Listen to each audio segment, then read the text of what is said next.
La historia que estás a punto de escuchar no es cómoda, no es limpia, no es bonita, es una de esas historias que duelen porque podrían ser reales. La historia de un niño que fue humillado por el mundo antes de aprender a hablarle de frente al destino. Un niño huérfano, abandonado, pobre, invisible, que una noche se refugió en un carro enterrado y, al abrir la puerta oxidada, comenzó a llorar como si su corazón se rompiera en dos. Quédate hasta el final, porque lo que ese niño encontró dentro no solo cambiaría su vida, sino que obligaría a muchos a enfrentar la vergüenza de lo que habían hecho. Mateo tenía 9 años cuando dejó de creer que alguien vendría por él. No fue una decisión consciente, fue algo que se apagó lentamente, como una vela consumida por el viento. Primero dejó de esperar pasos, luego dejó de mirar a los rostros, y finalmente, dejó de preguntar por qué. Su padre había muerto, en un accidente cuando Mateo apenas recordaba su voz. Su madre resistió un poco más, limpiando casas, soportando humillaciones silenciosas, hasta que la enfermedad la dejó sin fuerzas y sin aliento en una cama prestada. Mateo la sostuvo de la mano cuando cerró los ojos. Nadie más estaba allí. Desde ese día, Mateo fue oficialmente huérfano. Extraoficialmente, fue olvidado. Nadie lo adoptó. Nadie preguntó por él. Nadie quiso cargar con un niño flaco, sucio, con la mirada apagada y los zapatos rotos. Terminó en la calle, durmiendo donde podía, aprendiendo rápido que la compasión era escasa y que la crueldad se repartía gratis. Aprendió a buscar comida en los tachos antes del amanecer, a esconderse cuando venían los guardias, a aguantar el hambre como si fuera una piedra dentro del estómago, y sobre todo, aprendió a soportar la humillación, porque siempre había alguien dispuesto a recordarle que era un mendigo, un indigente, un estorbo. Apártate, mugroso, le gritaban, no toques eso, huérfano, vete de aquí.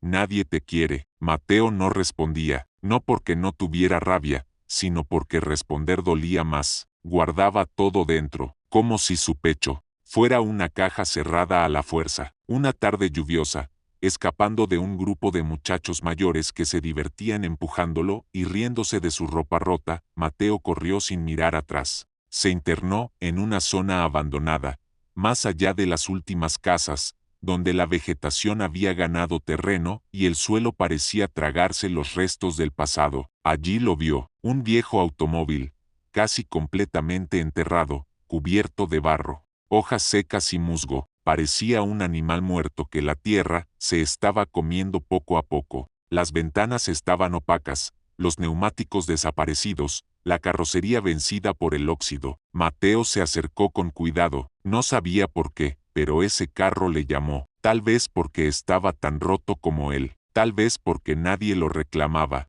tal vez porque parecía un lugar donde el mundo no miraba. Forzó la puerta con esfuerzo, el metal crujió como un lamento antiguo. Cuando la puerta se abrió, un olor a humedad y abandono salió de golpe. Mateo entró, se sentó en el asiento trasero hundido y apoyó la espalda. Por primera vez en días, dejó de correr. Allí dentro, rodeado de silencio, algo se quebró. Mateo comenzó a llorar. No un llanto ruidoso, sino uno profundo, desesperado, de esos que sacuden el pecho y salen desde un lugar muy hondo. Lloró por su padre, por su madre, por el hambre, por el frío, por cada mirada que lo había tratado como si no fuera humano. El carro se convirtió en su refugio. Durante días, volvió. Allí, dormía dentro, se protegía de la lluvia, del viento, de la gente. Era su escondite, su pequeño mundo. Nadie se acercaba a ese lugar. Nadie quería un carro enterrado en medio de la nada. Pero una noche, mientras rebuscaba debajo del asiento delantero, sus dedos tocaron algo duro. Mateo se quedó quieto. El corazón comenzó a latirle rápido. Apartó con cuidado la tierra acumulada y sacó un objeto envuelto en una tela vieja. Sus manos temblaban. No sabía qué era, pero algo le decía que no era basura. Desató el nudo lentamente y lo que vio lo dejó sin aire. Mateo no entendía del todo lo que tenía entre las manos, pero supo una cosa con certeza, eso no debía estar allí, y definitivamente, no debía estar en manos de un niño pobre que dormía en un carro enterrado. Esa noche, Mateo no pudo dormir, porque por primera vez desde que había quedado solo, el miedo no venía de afuera, venía de lo que había encontrado, y, sin saberlo, ese descubrimiento lo había puesto en el camino de personas poderosas, de secretos viejos, y de un engaño que había comenzado muchos años atrás, cuando su padre aún estaba vivo. ¿Quién había sido el dueño real de ese carro enterrado y por qué estaba oculto allí? El hallazgo de Mateo sería su salvación, o el inicio de un peligro aún mayor. Mateo pasó la noche con los ojos abiertos, escuchando cada ruido del monte como si fuera una amenaza. El objeto que había encontrado seguía oculto bajo su camisa, pegado al pecho, como si pudiera desaparecer si lo soltaba. No era algo grande, ni brillante, pero pesaba más que cualquier cosa que hubiera cargado antes, no por su tamaño, sino por lo que representaba. Al amanecer, salió del carro enterrado con cuidado. La luz del sol reveló mejor el lugar. Árboles torcidos, maleza espesa y restos de basura vieja. Nadie vivía allí, nadie se acercaba, y sin embargo, Mateo sentía que ya no estaba solo. Caminó hasta el río para lavarse la cara. El reflejo le devolvió la imagen de un niño cansado, con ojeras profundas y el cabello enredado. Un huérfano más para el mundo, un mendigo sin nombre, pero dentro de su bolsillo llevaba algo que no encajaba con esa imagen. Era un reloj antiguo, no funcionaba, pero estaba bien conservado. En la tapa trasera había una inscripción apenas visible, un nombre y una fecha. Mateo no sabía leer bien, pero reconocía las letras porque su madre le había enseñado con paciencia cuando aún tenían una mesa y una casa pequeña. Ese nombre le heló la sangre, era el nombre de su padre. Mateo sintió que el aire se le iba del pecho. Se sentó en el suelo, apoyó la espalda contra una piedra y miró el reloj durante largos minutos. No entendía cómo había llegado allí. Su padre había muerto lejos de ese lugar, según le dijeron, y nunca había tenido cosas valiosas. Era un hombre sencillo, pobre, trabajador. Entonces, ¿por qué su reloj estaba escondido en un carro? ¿Enterrado? Los recuerdos comenzaron a golpearlo. Fragmentos sueltos, discusiones en voz baja. Un hombre elegante que una vez visitó su casa y habló con su padre en la cocina. Mateo había escuchado gritos detrás de la puerta, su madre llorando. Después, y luego, el silencio. Nunca había hecho preguntas, porque preguntar dolía. Ese día, Mateo intentó vender cartón y botellas para conseguir algo de comida, pero su cabeza estaba lejos. Cada paso que daba, sentía que alguien lo observaba. En una esquina, un comerciante lo humilló cuando intentó pedir un pedazo de pan duro. Lárgate, indigente, bastante tengo con los míos, le dijo, empujándolo. Mateo cayó al suelo. El reloj casi se le escapó del bolsillo. Lo apretó con fuerza. No lloró. Esta vez no. Esa noche, al volver al carro enterrado, encontró algo distinto. Huellas recientes, pisadas grandes alrededor del lugar. Alguien había estado allí. Mateo se congeló. Entró despacio, conteniendo la respiración. Todo parecía igual, pero el aire era diferente, como si el carro ya no fuera solo suyo. Se sentó en el asiento trasero, temblando, y miró el reloj bajo la luz débil que entraba por el parabrisas sucio. Si ese objeto era de su padre, entonces su padre había estado allí, o alguien más lo había llevado, y eso significaba que la historia que le contaron sobre su muerte podía no ser completa. Esa noche, Mateo tomó una decisión. No iba a esconder el reloj, no iba a venderlo, iba a averiguar la verdad, aunque fuera peligroso, aunque nadie creyera a un niño pobre, huérfano y sin ayuda. No sabía cómo, no sabía a quién, pero sabía que ese reloj era la única herencia real que su padre le había dejado, y que detrás de él había un engaño que alguien había enterrado junto a ese carro. A lo lejos, las luces de una gran casa se encendieron en la colina, una mansión que siempre había visto desde abajo, como un castillo imposible. Allí vivía un hombre del que todos hablaban en voz baja, un millonario poderoso, respetado y temido. Mateo no lo sabía aún, pero ese nombre y ese reloj estaban unidos a ese lugar, y al amanecer, el destino los pondría frente a frente. ¿Quién? ¿Era realmente el millonario de la colina y qué relación tenía con el padre de Mateo? Alguien estaba buscando el reloj. ¿Y hasta dónde estaría dispuesto a llegar para recuperarlo? Mateo amaneció con una sensación extraña, como si el día no le perteneciera. El cielo estaba despejado, pero en su pecho había una tormenta. Guardó el reloj en lo más profundo de su bolsillo y dejó el carro enterrado con la certeza de que ese refugio, su único hogar, ya no era seguro. Mientras caminaba hacia el pueblo, vio pasar un automóvil negro, limpio, demasiado elegante para ese camino polvoriento. Redujo la velocidad al cruzar cerca de él. El vidrio estaba oscuro, pero Mateo sintió una mirada atravesándolo. El coche siguió de largo, pero el miedo se quedó. En la plaza central, Mateo se sentó en un banco roto. Observó a la gente pasar, madres con hijos de la mano, padres cargando bolsas, todo lo que él no tenía, todo lo que había perdido. Entonces la vio. Era una mujer mayor, de ropa sencilla, pero con una postura firme. Vendía frutas en un pequeño puesto. Cuando Mateo se acercó,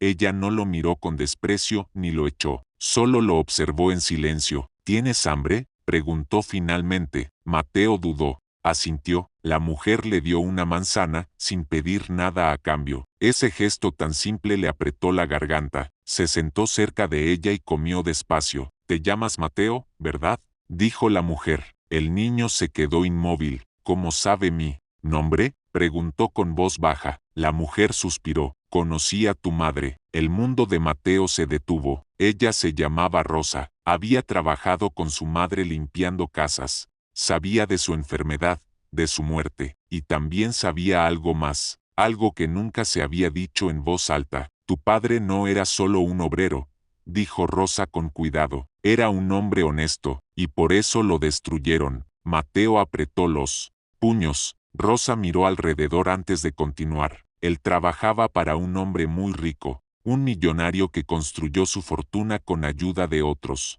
Tu padre descubrió algo que no debía, y quiso hacer lo correcto. Mateo sacó el reloj lentamente. Rosa abrió los ojos al verlo. Eso es de él», susurró. «Pensé que lo habían destruido». Mateo le contó del carro enterrado, del refugio, de las huellas. Rosa se puso pálida. «Escúchame bien, niño», dijo con urgencia. «Ese reloj es una prueba, y por eso es peligroso. Ese hombre poderoso no tolera que lo enfrenten. Humilló a tu padre cuando quiso hablar. Lo trató como basura, y luego, lo apartó del camino». Mateo sintió rabia, pero también miedo. «¿Está muerto mi padre de verdad?», preguntó. Rosa bajó la mirada. «Eso dijeron, pero nunca hubo un cuerpo». En ese momento, una sombra cubrió el puesto. Dos hombres vestidos de traje oscuro estaban frente a ellos. «¿Este es el niño?», preguntó uno. Mateo se levantó de golpe. «No saben nada», dijo Rosa, interponiéndose. «Váyanse». Uno de los hombres sonrió con frialdad. «El señor solo quiere ayudar». Mateo entendió entonces que la ayuda podía ser otra forma de engaño. Corrió, no miró atrás, escuchó pasos, voces. El reloj golpeaba contra su pecho. Se metió por callejones, saltó cercas, hasta que el aire le faltó. Volvió al carro enterrado, temblando. Se escondió dentro, abrazando sus rodillas. Ahora lo sabía, no era invisible. Alguien lo estaba buscando, y no por compasión, por miedo. ¿Hasta dónde llegarían esos hombres para recuperar el reloj? La verdad sobre el padre de Mateo estaba a punto de salir a la luz. ¿O sería enterrada para siempre? El silencio dentro del carro enterrado ya no era protector.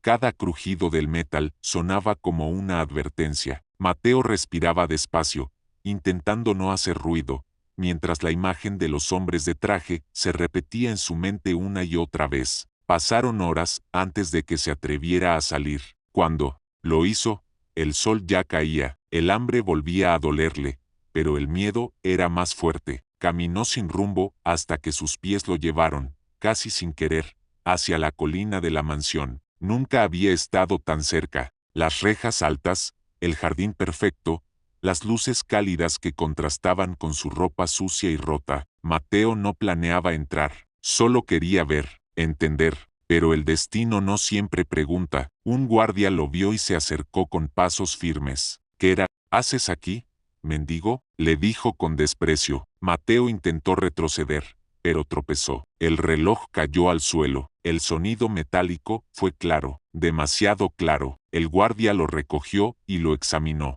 Su expresión cambió. Ven conmigo. Mateo fue llevado al interior. Pisos brillantes, paredes limpias, todo lo que nunca había tocado. Se sentía fuera de lugar, pequeño, humillado. En una sala enorme, sentado con calma, estaba él, el millonario, un hombre de cabello gris, mirada fría y voz suave. No gritaba, no lo necesitaba. Así que tú eres el hijo, dijo. Mateo lo miró con rabia contenida. Ese reloj no es tuyo, continuó el hombre. Es un recuerdo inútil. Dámelo y te irás con algo de comida. Incluso podría ayudarte. Mateo apretó los dientes. Era de mi padre. El millonario sonrió apenas. Tu padre fue un error.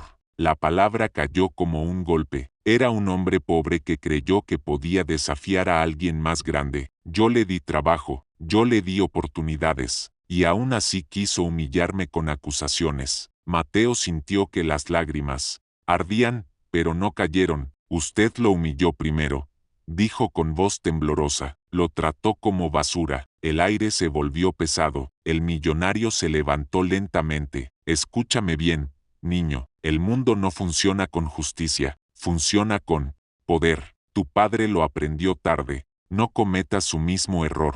Le tendió la mano. Dame el reloj. Mateo dio un paso atrás. No, por primera vez, la calma del millonario se quebró. Entonces volverás a la calle, dijo, donde perteneces. Mateo fue sacado de la mansión sin el reloj, pero con algo peor. La certeza de que ese hombre sabía mucho más de lo que decía. Afuera, en la oscuridad, Mateo se apoyó contra la reja y lloró en silencio, pero no estaba derrotado. Rosa apareció entre las sombras. Sabía que vendrías aquí, le dijo. No estás solo. Mateo levantó la mirada. No me dejaré humillar, dijo, aunque sea pobre, aunque sea un huérfano. Rosa asintió. Entonces debemos ser inteligentes. Esa noche, Mateo regresó al carro enterrado, pero ya no como un refugio. Ahora era el punto de partida. Allí, bajo el asiento, aún había más cosas ocultas, papeles, nombres, pruebas, y una verdad que el millonario había intentado enterrar junto con el pasado. ¿El reloj había sido solo el comienzo de algo más grande? ¿Mateo estaba preparado para enfrentarse al hombre que destruyó a su padre? La noche envolvió el carro enterrado como un secreto compartido. Mateo se arrodilló en el suelo húmedo, con las manos temblorosas, y volvió a buscar bajo el asiento delantero. Ya no lo hacía con miedo, sino con una determinación nueva, dura, nacida del dolor. Sus dedos encontraron papeles doblados, manchados por el tiempo, protegidos dentro de una bolsa de cuero vieja. Los abrió con cuidado, como si temiera que se deshicieran. No entendía todo, pero reconocía nombres, cifras, firmas. Había contratos, anotaciones hechas con la letra firme de su padre, fechas que coincidían con las discusiones, con la visita del hombre elegante, con el día en que su madre volvió a casa llorando. Rosa llegó poco después, cargando una linterna pequeña. Esto es grave, dijo al ver los documentos. Tu padre no solo trabajaba para ese millonario, lo ayudó a levantar negocios, y luego descubrió que había engaño, dinero oculto, gente usada y descartada. Mateo tragó saliva. Por eso lo hizo desaparecer. Rosa no respondió de inmediato. Porque tu padre no aceptó ser humillado, dijo al fin, porque no quiso callar. Mateo cerró los ojos. Por primera vez sintió orgullo. Su padre no había sido débil, había sido valiente. Durante los días siguientes, Rosa y Mateo se movieron con cuidado. Él seguía durmiendo en el carro enterrado, pero ya no se sentía un escondite miserable. Era un santuario, el lugar donde la verdad había sobrevivido. El millonario, mientras tanto, comenzó a mover piezas. En el pueblo se corría el rumor de que buscaban a un niño, que querían ayudarlo, que ofrecerían comida y un techo. Pero Mateo sabía que era un engaño. Una tarde, hambriento, entró a una tienda. El dueño lo miró con desprecio. Tú eres el problema, le dijo. Desde que apareciste, Hay hombres preguntando. Lárgate. Mateo salió con el estómago vacío y el alma cansada. Caminó hasta el río y se sentó a mirar el agua. Pensó en rendirse, en dejar los papeles, en volver a ser invisible. Entonces recordó a su madre, limpiando pisos con las manos agrietadas. Recordó a su padre regresando cansado, pero sonriendo. No podía fallarles. Esa noche, Rosa le habló con franqueza. Si seguimos así, te encontrarán. El millonario no pierde, pero hay algo que no espera. ¿Qué? Preguntó Mateo, que era un niño pobre, un huérfano. No se rinda. Mateo apretó los papeles contra su pecho. No quiero venganza, dijo. Quiero que la verdad viva. Rosa sonrió con tristeza. Eso es más peligroso. Al amanecer, un auto negro volvió a aparecer cerca del monte. Mateo lo vio desde lejos. Se escondió dentro del carro enterrado, conteniendo la respiración. Escuchó pasos, voces, un golpe en la puerta oxidada. Sabemos que estás ahí, dijo una voz. No te escondas como un animal. Mateo sintió el impulso de llorar, pero se mantuvo firme. No respondió. Los pasos se alejaron, pero la amenaza quedó flotando en el aire. Mateo entendió entonces que el tiempo se acababa. O actuaban pronto, o la verdad sería enterrada para siempre, igual que ese carro. Rosa tenía un plan capaz de enfrentar el poder del millonario. Mateo lograría proteger la verdad sin perder lo poco que aún tenía. La madrugada llegó sin aviso, con un frío que calaba los huesos. Mateo no durmió. Permaneció sentado dentro del carro enterrado, abrazando los papeles como si fueran su única familia. Cada sonido del monte le parecía una amenaza. Cada sombra, un recuerdo de la humillación. Rosa llegó antes del amanecer. Hoy es el día, dijo en voz baja. Ya no podemos esperar. Mateo la miró. Serio, ¿qué vamos a hacer? Rosa respiró hondo. Hay alguien que también fue usado y desechado por ese hombre. Alguien que lo conoció antes de que fuera millonario. Vive como indigente ahora, porque decir la verdad le costó todo. Mateo sintió un escalofrío. Caminaron durante horas hasta llegar a un barrio olvidado. Allí, bajo un puente, encontraron a un hombre de barba descuidada, ropa rota y mirada cansada. Estaba sentado sobre cartones, calentando sus manos con una lata. Don Julián, dijo Rosa, necesitamos hablar. El hombre levantó la vista y,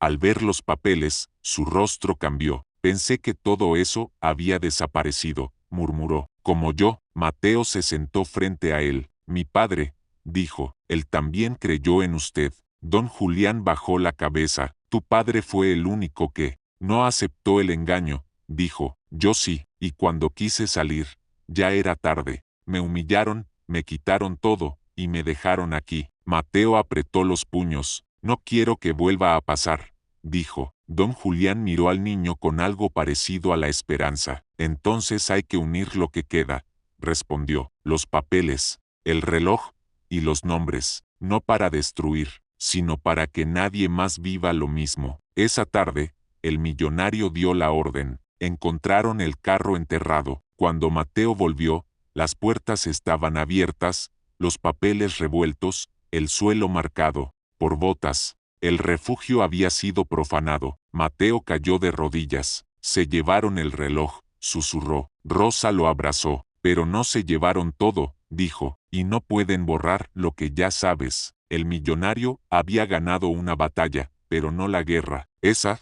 noche, Mateo decidió salir de las sombras. Ya no huiría, no volvería a esconderse en un carro enterrado. Su dolor se había convertido en fuerza. Por primera vez, no se sintió un huérfano abandonado. Se sintió hijo. ¿La pérdida del reloj significaba el final de la prueba contra el millonario? ¿O Mateo había encontrado algo más poderoso que cualquier objeto material? Mateo regresó al monte al amanecer, pero ya no buscaba refugio. Caminó entre los restos del carro, enterrado con la cabeza en alto. Las huellas de botas seguían allí, marcadas en el barro, como una confesión muda. Cerró los ojos un instante y respiró profundo. Aquí empezó todo, dijo, y aquí no va a terminar. Rosa y don Julián lo observaban en silencio. Ninguno veía ya a un niño mendigo, sino a alguien que había sido obligado a crecer demasiado rápido. El millonario cree que ganando con miedo, lo controla todo, dijo don Julián. Pero hay algo que nunca entendió. ¿Qué? Preguntó Mateo, que no todos tienen algo que perder. Esa misma mañana, el millonario ordenó que buscaran al niño una vez más, no por los papeles, no por el reloj, sino porque su silencio ya no estaba garantizado, y eso lo incomodaba más que cualquier acusación. Mateo bajó al pueblo por última vez como indigente. Entró a la misma tienda donde lo habían humillado. El dueño lo miró con desprecio. ¿Otra vez tú? Mateo dejó un papel sobre el mostrador. Mi padre escribió esto, dijo. Léalo. El hombre no respondió, pero su rostro cambió. Mateo siguió su camino, pasó por la plaza, por la esquina donde había dormido, por cada lugar donde lo habían tratado como si no valiera nada. No pedía, no se escondía. Esa tarde, el millonario mandó llamarlo. Mateo cruzó la reja de la mansión sin miedo. Eres persistente, dijo el hombre. Eso te hace peligroso. No, respondió Mateo, me hace libre. El millonario sonrió con frialdad.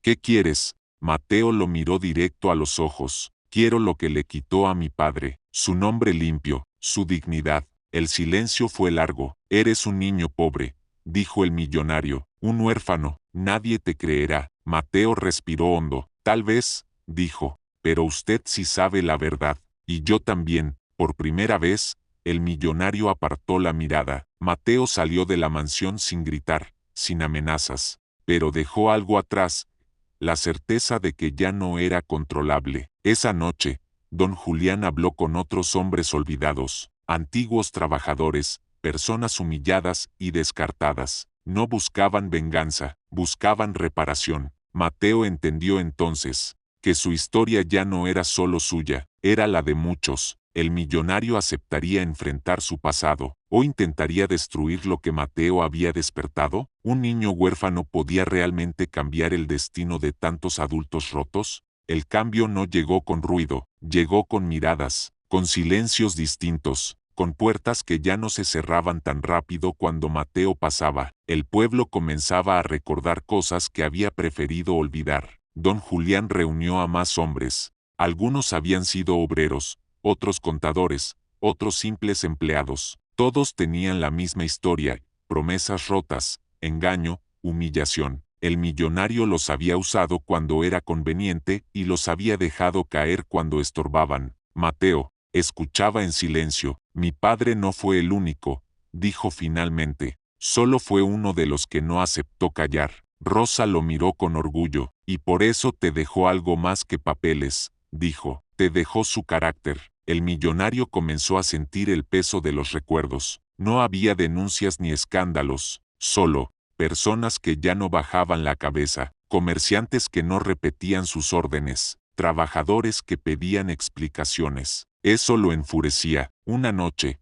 mandó traer a Mateo una vez más. Te daré lo que quieras, dijo. Dinero, una casa, educación, deja esto aquí. Mateo lo escuchó en silencio. Mi padre también creyó en sus promesas, respondió, y terminó muerto o desaparecido. El millonario golpeó la mesa. Era un pobre nadie. Mateo no retrocedió. Era mi padre. Ese fue el quiebre. El millonario entendió que no podía comprarlo, que no podía humillarlo, que el niño huérfano que había dormido en un carro enterrado ya no necesitaba permiso. Días después, el millonario comenzó a perder aliados. No por castigo, sino por vergüenza, porque la verdad, cuando se comparte, pesa. Mateo dejó de dormir en el carro enterrado. Rosa le dio un cuarto pequeño, una cama, una ventana, nada lujoso, pero real. La primera noche allí, Mateo lloró. No, de miedo, de alivio. No quiero olvidar de dónde vengo,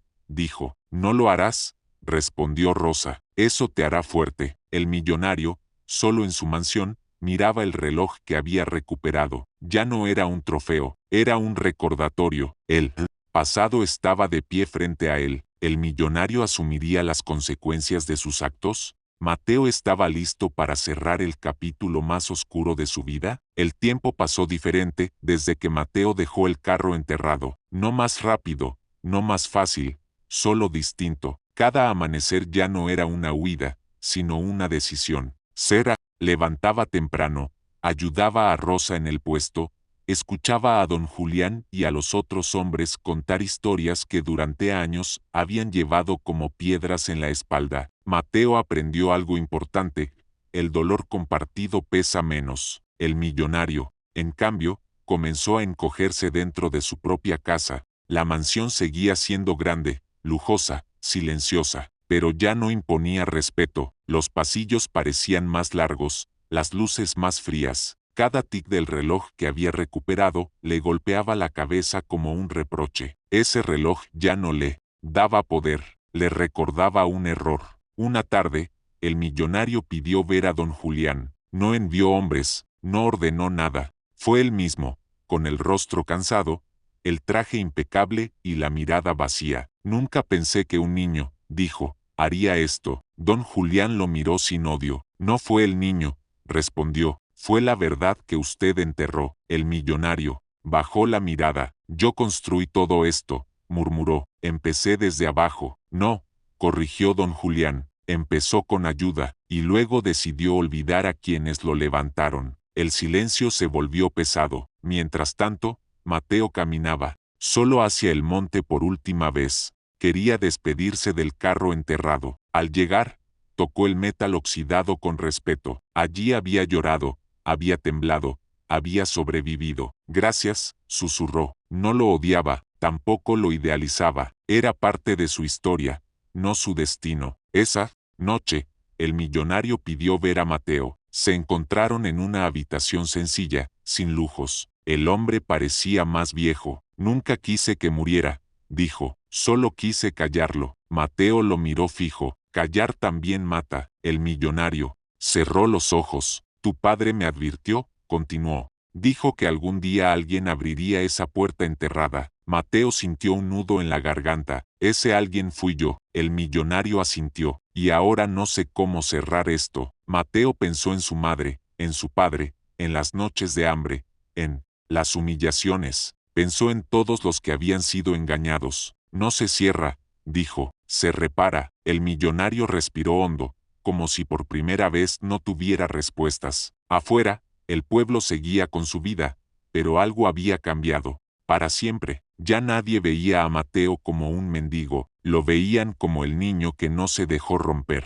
el huérfano que no se vendió, el pobre que enfrentó al poder sin levantar la voz. El final estaba cerca, pero no todos los finales llegan con justicia inmediata. Algunos llegan con elecciones difíciles. El millonario estaría dispuesto a reparar el daño que causó, o elegiría proteger su orgullo hasta el final. Mateo lograría cerrar su historia sin perder la humanidad que lo había salvado. El amanecer llegó silencioso, como si el mundo contuviera la respiración. Mateo se despertó con una calma que no conocía. No había ruido de persecuciones, ni miedo escondido en el pecho, solo la certeza de que había llegado al final del camino que empezó aquella noche, dentro de un carro enterrado. El millonario cumplió su palabra. No hubo gritos ni espectáculos, tampoco promesas vacías. Llamó a quienes había usado, uno por uno, aceptó su responsabilidad, devolvió lo que había quitado. No pudo devolver los años perdidos, ni el dolor,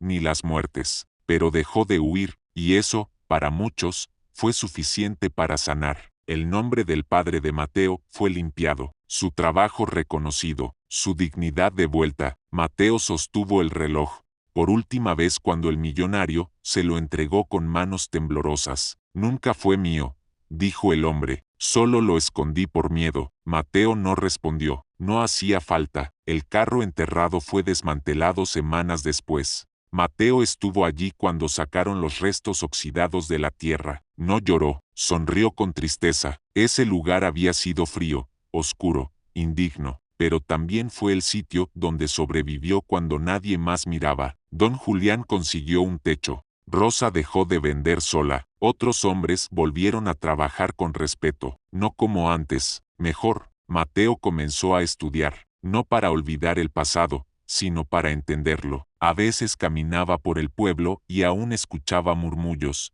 pero ya no lo afectaban. Sabía quién era. Un día, alguien le preguntó cómo había tenido la fuerza para no rendirse. Mateo respondió sin pensarlo, porque cuando no tienes nada, descubres lo que realmente vale. Fue un niño pobre, fue huérfano, fue humillado, fue mendigo, fue invisible, pero también fue valiente, firme, humano, y eso fue más fuerte que cualquier poder. Si esta historia te tocó en algún punto, si sentiste el frío de ese carro enterrado o el peso de la humillación, recuerda esto, no importa cuán profundo te entierren, siempre hay una puerta que puede abrirse. Dale like si crees en las segundas oportunidades, comenta qué parte te impactó más y suscríbete para más historias como esta, porque, a veces, escuchar una historia también puede cambiar la nuestra.